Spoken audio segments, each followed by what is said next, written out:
नमस्कार दोस्तों, स्वागत है आपका एक बार फिर से हमारे इस चैनल हिंदी कथाएं पर।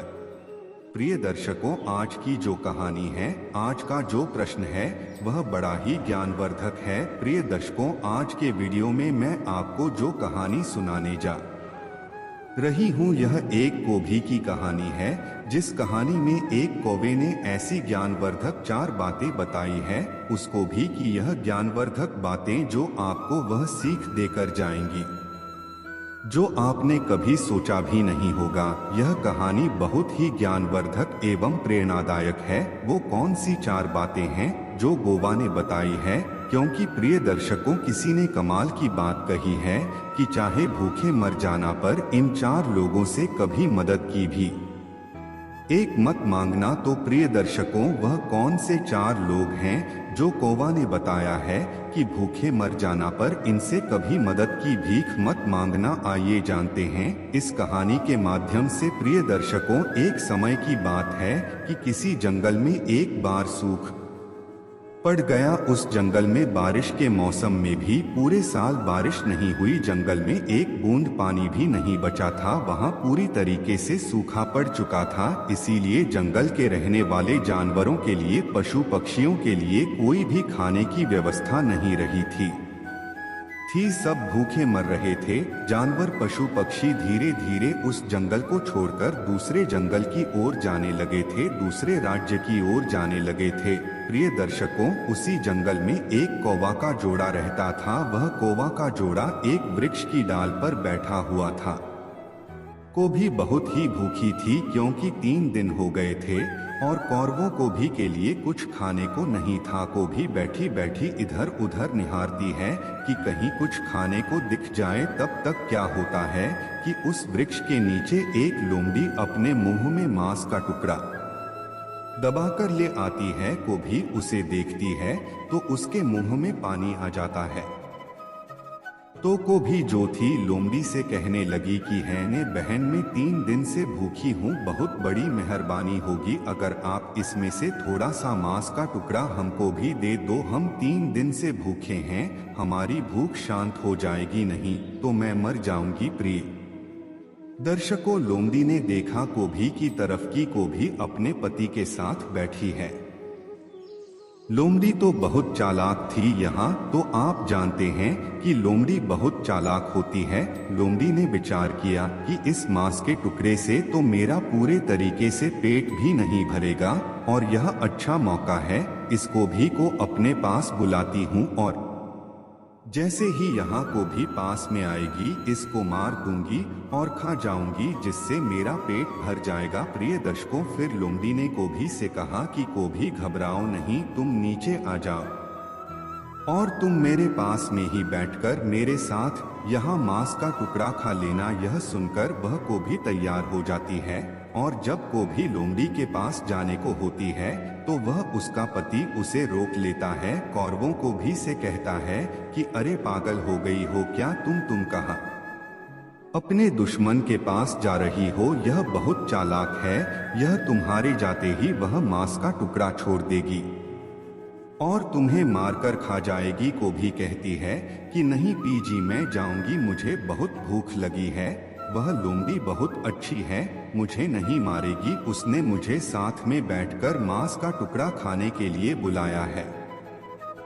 कहता है तुम ऐसे नहीं मानोगी, यहीं रुको, हम तुम्हें एक दास्तान सुनाते हैं, तब तो तुम जरूर समझोगी कि हम क्या कहना चाहते हैं। पहले ध्यान से मेरी इस बात को सुनो, उसके बाद भी अगर तुम्हारा मन हो तो चले जाना। इसके बाद वह कोभी डाल पर ही बैठ जाती है और कौरवों की बात सुनने लगती है। नीचे लोमड़ी उसका इंतजार करती हुई खड़ी रहती है। कहता है सुरों को भी कुछ समय पहले की बात है। इस जंगल में एक बहुत ही बड़ा बरगद का पेड़ हुआ करता था। उस पर एक तोता का परिवार रहता था, जिसमें तोता और तोते की पत्नी दोनों थे। वहां बरगद के उस पेड़ के एक खूब में रहते थे और उसी बरगद के पेड़ में एक और खोज था जिसमें एक सर्प रहता था। इधर वह तोते की पत्नी टोटी जो भी अंडे दिया करती थी।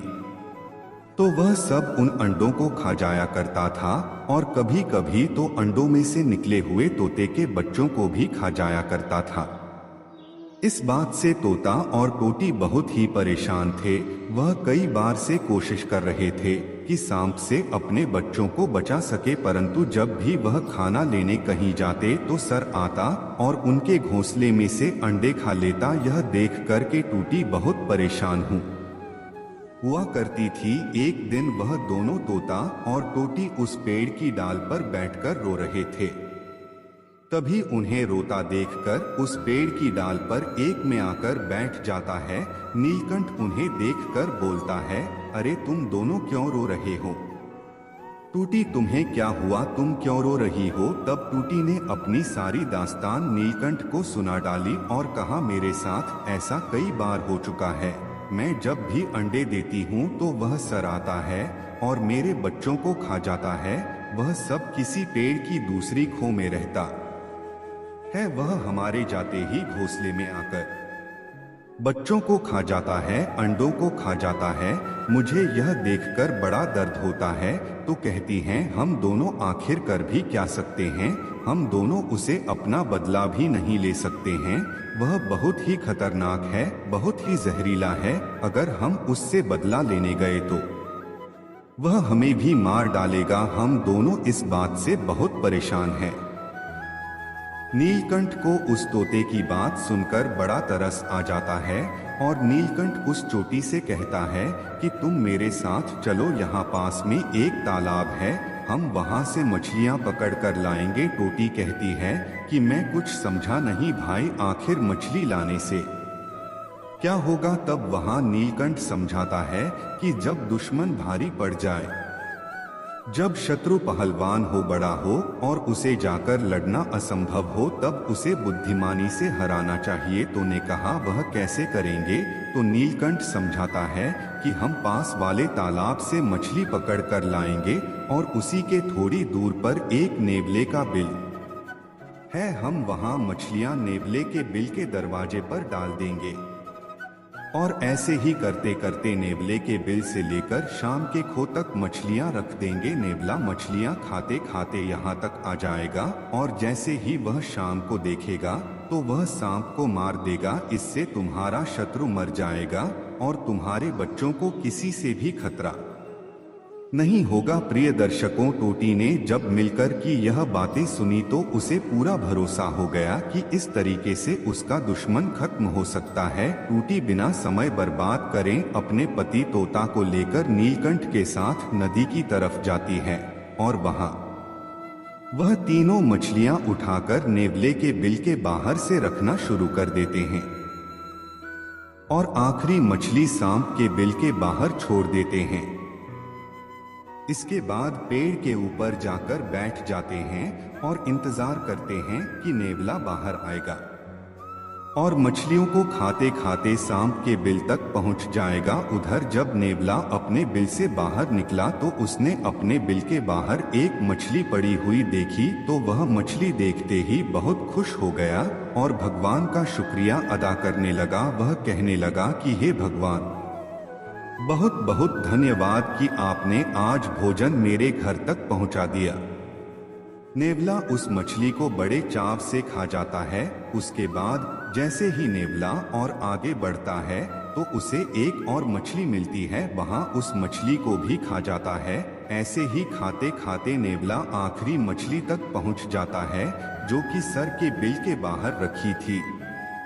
नेवला सोचता है कि यह जरूर किसी की साजिश है, किसी ने जानबूझकर मछलियों का ऐसा जाल बिछाया है। मैं यही थोड़ी देर बैठता हूँ और देखता हूँ कि यह किसकी साजिश है।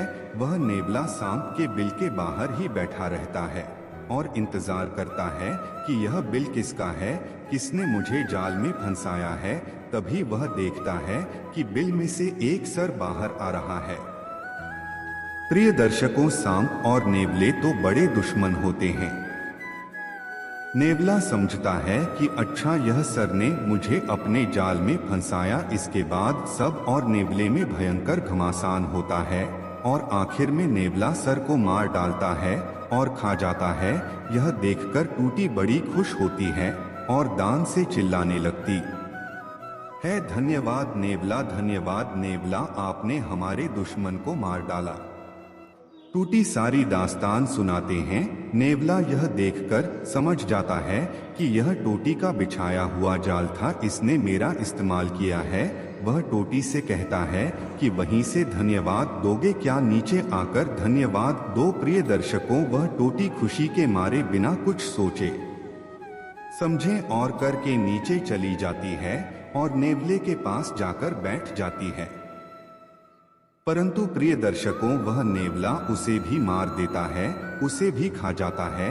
यह सब तोता ऊपर बैठकर देख रहा था। वह सोचता है कि एक दुश्मन से तो पीछा छूटा नहीं कि दूसरे दुश्मन ने मार डाला। दुश्मन से मदद मांगना बड़ा भारी पड़ा। यही बात समझौता हुआ कोरबा को भी से कहता है कि वह दोनों एक दुश्मन से तो बच गए, परंतु दूसरे दुश्मन के चंगुल में फंसे। वहां टूटी दुश्मन से मदद मांगने के चक्कर में मारी गई। उसने दुश्मन पर भरोसा कर लिया। वह भूल गई थी कि नेवला दुश्मन है, यह हमको छोड़ेगा नहीं, इसलिए को भी तुम नीचे न जाओ। यह लोमड़ी हमारी दुश्मन है, यह जरूर तुमको मार देगी। और भूल कर भी इन 4 लोगों से कभी मदद की भीख नहीं मांगना चाहिए। कोभी ने पूछा, वो फोन से 4 लोग हैं जिनसे हमें कभी भी मदद नहीं मांगनी चाहिए। तो कोरबा समझा आता है कि पहला वह जो आपका दुश्मन है, अगर दुश्मन से आप मदद की भीख मांगने के लिए जाएंगे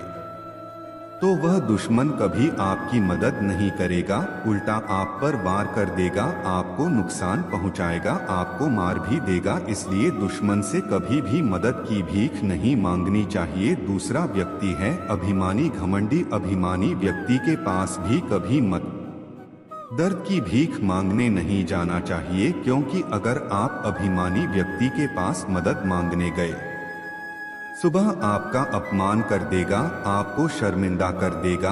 तीसरा व्यक्ति जिसके पास आपको कभी मदद की भीख मांगने नहीं जाना चाहिए, वह है कपटी व्यक्ति, क्योंकि कपटी जो होते हैं कपट भरे ही शब्द कहते हैं और कपट जरूर करते हैं। मदद तो नहीं करेंगे, लेकिन वह अपने कपट से तुम्हें कहीं न कहीं फंसा लेंगे, तुमसे फायदा ले लेंगे और तुमको छोड़ देंगे, जिससे तुम्हारा बहुत बड़ा नुकसान हो जाएगा और तुम्हें पता भी नहीं चलेगा। इसलिए कपटी से भी कभी मदद मांगने नहीं जाना चाहिए। चौथा व्यक्ति जिससे मदद मांगने कभी नहीं जाना चाहिए, वह है नशेबाज व्यक्ति। जो नशा करता है नशेबाज व्यक्ति खुद तो मरेगा ही, साथ में आपको भी ले डूबेगा। वह खुद होश में नहीं रहता, वह आपकी क्या मदद करेगा। नशेबाज व्यक्ति से मदद मांगने से अच्छा तो है कि आप भूखे मर जाएं। कहता है चाहे भूखे मर जाना, परंतु ऐसे 4 लोगों से कभी भी मदद की भीख मांगना। यह 4 लोग हैं। पहला आपका दुश्मन, दूसरा अभिमानी व्यक्ति, तीसरा कपटी व्यक्ति और चौथा नशेबाज व्यक्ति। प्रिय दर्शकों को भी कि इस तरीके की बातें सुनकर को भी समझ जाती है कि मेरा पति को वह सच बोल रहा है, वह नीचे नहीं जाती है और लोमड़ी वहां से चली जाती है। प्रिय दर्शकों, यह कहानी हमें यही सीख देती है कि भूखे मर जाना, लेकिन इन 4 लोगों पर कभी भरोसा मत करना, कभी इनसे मदद की भीख मत मांगना, क्योंकि अगर आप ऐसे लोगों से मदद की भीख मांगने गए जो आपके दुश्मन है, करती है, अभिमानी है, नशेबाज है, तो आपको मिलेगा तो कुछ नहीं, उल्टा आपका नुकसान हो जाएगा, आपका अपमान हो जाएगा, आपकी जिंदगी भी जा सकती है। प्रिय दर्शकों, यहाँ थे को वे के वचन जिसमें हमें यह सीख मिली कि हमें कभी भी इन 4 लोगों से मदद नहीं मांगनी चाहिए।